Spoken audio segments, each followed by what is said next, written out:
राधे राधे, श्री शिवाय नमस्तुभ्यम। Welcome back friends, welcome to my new blog. I hope आप सब खुश होंगे, स्वस्थ होंगे और अपना ध्यान रख रहे होंगे। तो आज का व्लॉग दोपहर 1:30 से यानी कि 1:30 से स्टार्ट कर रही हूँ। तो क्योंकि श्राद्ध चल रहे हैं तो हम जो कपड़े वॉश कर रहे हैं और अपना जो हेयर वॉश कर रहे हैं वो हम कर रहे हैं शाम को। तो आज श्राद्ध तो नहीं था, पर वही के श्राद्ध चल रहे हैं तो पितरों को सम्मान देते हुए हम ये जो एक नियम है इसका पालन कर रहे हैं। तो अब मैं अपने बालों के लिए ना ये एक पैक बना रही थी, क्योंकि मेरे बाल बहुत ज़्यादा ड्राई हो चुके थे और कोई ख़ास केयर नहीं मैं कर रही हूँ।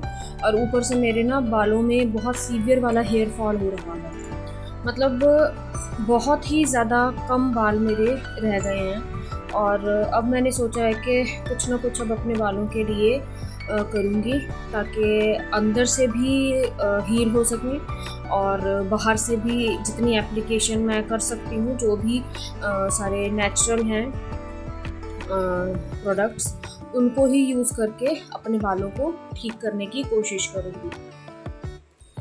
अगर तो मेरे को अच्छे रिज़ल्ट मिलते रहे तब तो ठीक है, नहीं तो फिर मैं बाद में मेडिकल हेल्प लूँगी। पहले मैं अपनी तरफ से कोशिश कर रही हूँ कि जितने मेरे बाल हैं एटलीस्ट उतने रहें, इससे कम ना हो, क्योंकि अभी तो बाल खोलने में इतनी शर्म आती है कि बाल बिल्कुल भी नहीं रहेंगे। तो यहाँ पर अब मैंने ना एलोवेरा ले लिया है, ये अपने घर में ही लगा है और इसमें मैंने डाल लिया है 1 पाउच कॉफ़ी का। बस ये जो 2 चीज़ें हैं इसको मिक्स करके, ताकि जो मेरे बालों में रफनेस है वो निकल जाए। तो इसको अच्छे से मिक्सी में ब्लेंड कर लिया खूब अच्छे से, ताकि इसके चंक्स जो हैं वो टूट जाएं और ये जो है एक लिक्विडी फॉर्म में आपको मिल जाता है, पानी के जैसा। और बस इसको ना अब अपने बालों में एक बार अच्छे से कंघी करके फिर हम इसको अपने बालों में अप्लाई कर लेंगे। तो ये देखिए, जो मेरे बाल हैं वो बहुत ही ज़्यादा कम हो चुके हैं और आपने कभी भी मेरे खुले बालों में आपने नहीं देखा होगा।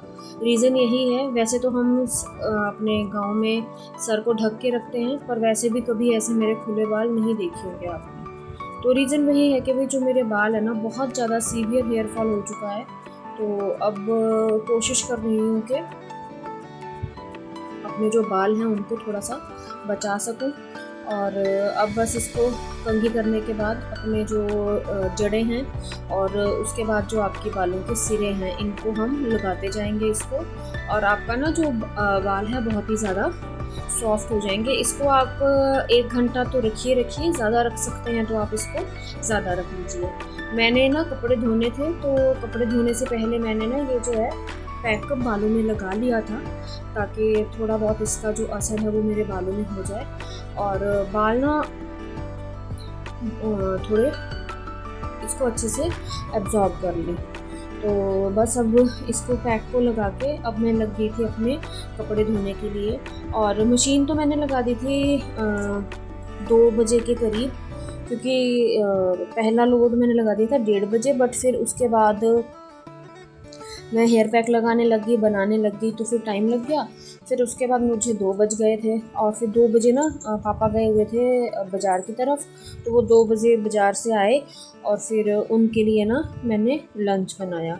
तो मतलब कि करते करते मेरे को ना 2:30 पौने 3 के करीब, क्योंकि फिर हमारे वर्कर्स भी लगे हुए हैं नीचे, तो उनके लिए भी चाय बनानी थी। तो वो सारा मतलब कि बेसिकली किचन का जितना भी था सारा वो निपटा के ना फिर मैं लगी थी कपड़ों को धोने के लिए। और मशीन, जैसा कि मैंने आपको बताया, हमारी ना ख़राब चल रही थी, ठीक करवाई थी पर कुछ टेक्निकल इशू आ गया था। फिर जो कंपनी से जो आते हैं ठीक करने के लिए टेक्नीशियंस, तो वो आए थे और उन्होंने जो मशीन है वो देखी, चेक की, उसकी जो मोटर है वो चेंज करनी थी, तो मोटर को चेंज किया। मोटर आने के लिए ही बहुत टाइम लग गया था। तो अब मतलब कि आज जब ये मैं वॉइस ओवर कर रही हूँ ना, तो जो हमारी मशीन है वो टचवुड ठीक हो गई है। वैसे तो कुछ नहीं, क्योंकि पहले हमारे पास यही वाली सेमी मशीन ही थी, पर अब आदत की बात होती है। जैसी जैसी आप अपनी आदत बना लो ना, तो जो आपका शरीर है ना वो उस हिसाब से काम करता है। पहले मैं सारा काम मीन्स जो भी हमारे कपड़े थे तो इस मशीन से ही धोती थी, तब इतनी थकावट नहीं होती थी। पर अब जब से दूसरी फुली ऑटोमेटिक आ गई है तो फिर आपको पता है कि आलस तो वैसे ही आ जाता है।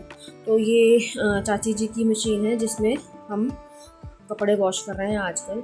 तो ऐसा हम कर लेते हैं कि जैसे उनके पास कोई बहुत भारी भारी कपड़े हैं तो वो इसमें वॉश कर लेते हैं, मतलब कि हम मिल के रहते हैं और मिल के काम कर लेते हैं, तो ऐसा कुछ नहीं है। तो मेरे कपड़े वॉश हो गए थे, तो अब मैंने अपना ये जो हेयर है, सिर है, वो भी मैंने धो लिया। तो बस अब इसको धोने के बाद फिर मैं जाऊंगी कपड़ों को सुखाने के लिए। पहले यहाँ से सारा ये जो काम है ये ख़त्म करके फिर ऊपर की तरफ जाऊंगी, ताकि पीछे बाथरूम में मेरा कोई भी काम ना रहे। तो अब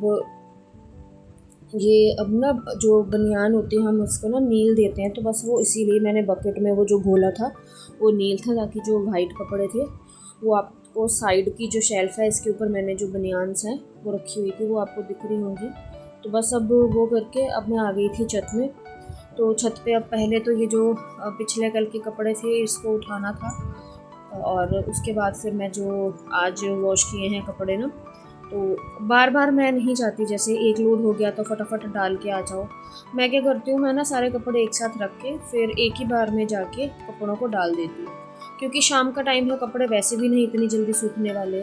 जब धूप होती है, जैसे सर्दियाँ होती हैं, तब तो साथ के साथ ही जो अगर मान लो ऐसे सेमी ऑटोमेटिक में वॉश करूँ, और जो हमारी फुली ऑटोमेटिक भी है तो उसमें भी यही करती हूँ कि एक एक लोड जो जो होता रहता है निकलता रहता है, उसको सुखाने के लिए जाते रहते हैं। और फिर जो अगला लोड ऐसा नहीं है कि भी एक साथ ही सारे कपड़े डालूंगी, तो जैसे जैसे लोड निकलता रहेगा वैसे वैसे कपड़े सुखाती रहती हूँ। तो ये भी ना जो सबसे ज़्यादा जो मुझे काम लगता है, एक ये कपड़े और एक ये बर्तन, मतलब कि ये ऐसा काम है जो ख़त्म होने में नहीं आता। और अगर हम ना एक भी दिन आलस कर लें कि चलो कपड़े फोल्ड नहीं करते हैं, फिर अगले दिन ना डबल ट्रिपल हो जाते हैं कपड़े, क्योंकि छोटे बच्चे हैं तो जो कपड़ों की क्वांटिटी है वो काफ़ी रहती है। तो उनको धोना, फिर उनको उठाना, सुखाना, फिर काफ़ी टाइम टेकिंग प्रोसेस होता है ये, इसी वजह से। तो यहाँ पर अब मैंने जो अपने कपड़े हैं वो देखिए सुखाने के लिए डाल दिए हैं, और इसके बाद फिर यहाँ से फ्री होने के बाद फिर मैं पीऊँगी जाके नीचे चाय। राधे राधे, श्री शिवाय नमस्तुभ्यम। Welcome back, welcome to my new vlog friends. तो जो आज का मैंने व्लॉग है वो शुरू किया था 1:30 बजे के आसपास, जब मैंने मशीन स्टार्ट की थी। 1:30 नहीं, 2 थे बजे हुए एक्चुअली। तो 2 बजे के आसपास मैंने जो कपड़े हैं धोने के लिए लगाए थे। वैसे तो जो हमारी मशीन थी ना वो ठीक कर गए थे, पर एक दिन जो मशीन है वो बिल्कुल सही चली। उस दिन कपड़े अच्छे से धोए, यानी कि जो अभी लास्ट फ्राइडे गया है, आज है मंडे, तो मंडे है और 15 तारीख है, 15 है आज। तो उसके बाद सैटरडे को मैंने नहीं वॉश किए थे क्योंकि कपड़े थे ही नहीं ज़्यादा। तो संडे को हमने लगाई थी मशीन, पर ना परफॉर्मेंस मशीन की उतनी अच्छी नहीं आई। और अभी जो है टाइम हो रहा है 3:30 के आसपास का। तो 2 बजे मैंने वैसे मशीन लगाई थी। इतनी देर कपड़े धोने में एक्चुअली बैठी हूँ 2:50 पे या 2:55 पे रखो आप, तो उस टाइम पे बैठी हूँ मैं कपड़े वॉश करने के लिए।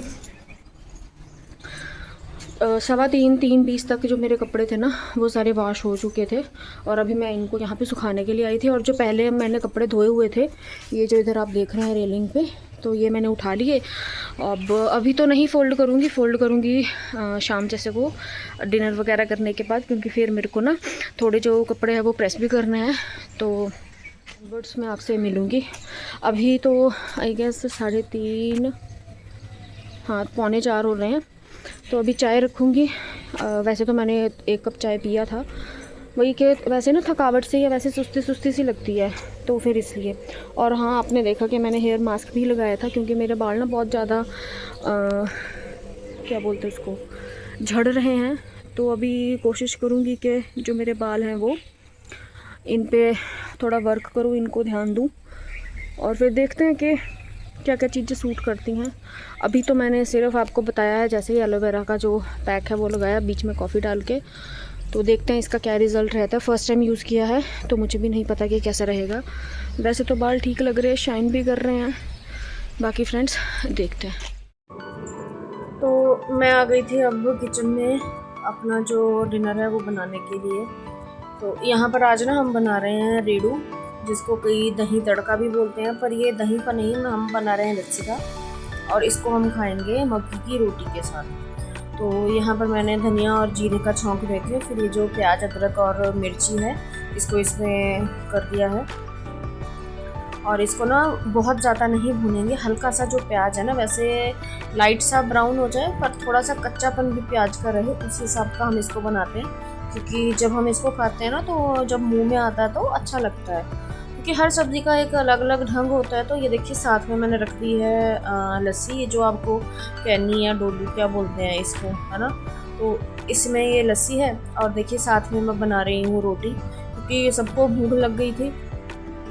और ये तो ऐसी होती है ना, सब्जी के साथ बने और फिर ठंडी ये अच्छी नहीं लगती और हल्की सी गुनगुनी सी बनती है, और इसको हम बॉयल भी नहीं करते। तो यही है यहाँ पर। अब देखिए हल्दी हल्की सी पक गई है और फिर ना गैस को बंद कर दिया मैंने, और उसके बाद ना फिर ये जो लस्सी है वो इसमें डाल दी है, और ना फिर इसको हम अच्छे से चलाते रहेंगे। पहाड़ की साइड में इसको बोलते हैं झोल, यानी कि मंडी साइड। मेरे जो ननिहाल है वो वहाँ मंडी में है, तो वहाँ पर इसको बोलते हैं झोल, हम इसको बोलते हैं रेड़ू, कई जगह दही तड़का, मीन्स आप इसको जो मर्जी नाम दे दीजिए। तो ये तो बनाया है मैंने लस्सी का। वैसे आप जो गाढ़ा गाढ़ा दही होता है ना, अगर आप इसको चपाती के साथ खा रहे हो तो उसके साथ ना ये बहुत अच्छा लगता है। और मक्की की रोटी के साथ ना इसको चूर के अगर आप खाओ ना तो बहुत ही ज़्यादा मज़ा आता है, और साथ में हो कच्चा प्याज, इसके साथ तो प्याज बहुत ही ज़्यादा यमी लगता है। अब जो प्याज नहीं खाते हैं तो आप अगर इसको बिना प्याज के बनाएंगे तो वो मीन्स टोटली आपके ऊपर डिपेंड करता है, तो आप इसको कैसे भी बना सकते हो। तो यहाँ पर देखिए अब जो खाना है वो मेरा मैं बना रही हूँ। सब्जी मेरी बन गई है, रोटी भी बना रही हूँ। ईशानवी को भी भूख लग गई थी और पापा जी को भी, क्योंकि वो डायबिटिक है तो उनको ना भूख लग जाती है जल्दी। तो बस अब मैं यहाँ पर फटाफट से ये जो रोटियाँ हैं वो बना दूँगी और पापा जी के लिए सर्व कर देंगे और ईशानवी को दे दूँगी। मतलब कि अब तक यह है कि भी ये तो फिर फटाफट से रोटी बनने लग जाती है, फिर ये के साथ खा लो तो थोड़ा ना पता लग जाता है। तो यहाँ पर अब शाम का टाइम भी आप देख पा रहे होंगे खिड़की में से कि हल्की हल्का सा जो दिन है वो ढलना शुरू हो गया। और यहाँ पर देखिए अब जो ईशानवी है वो आ गई थी अपना, क्योंकि उसको बहुत भूख लग गई थी। और ये मैंने इसमें चपाती निकल रहा है, मक्की की रोटी के ऊपर लगा दिया घी और ये रेड़ू। तो ये जो हमारा डिनर है यम्मी सा, सिंपल सा, बहुत ही साधारण सा जो डिनर है वो है हमारा बन के तैयार हो गया है। आप भी आइए और इन्जॉय कीजिए। तो फ्रेंड्स ये था मेरा एक छोटा सा व्लॉग। आई होप आपको मेरा ये व्लॉग अच्छा लगा होगा। अगर आपको मेरा व्लॉग अच्छा लगा है तो प्लीज़ मेरे चैनल को सब्सक्राइब करें, वीडियोस को लाइक करें, शेयर करें, कमेंट करें। मैं आपसे मिलूँगी अगली वीडियो में। अपनी अगली वीडियो में। तब तक के लिए राधे राधे, श्री शिवाय नमस्तुभ्यम। स्वस्थ रहें, मस्त रहें, मेरे साथ बने रहें। मैं आपसे मिलूँगी अपनी अगली वीडियो में।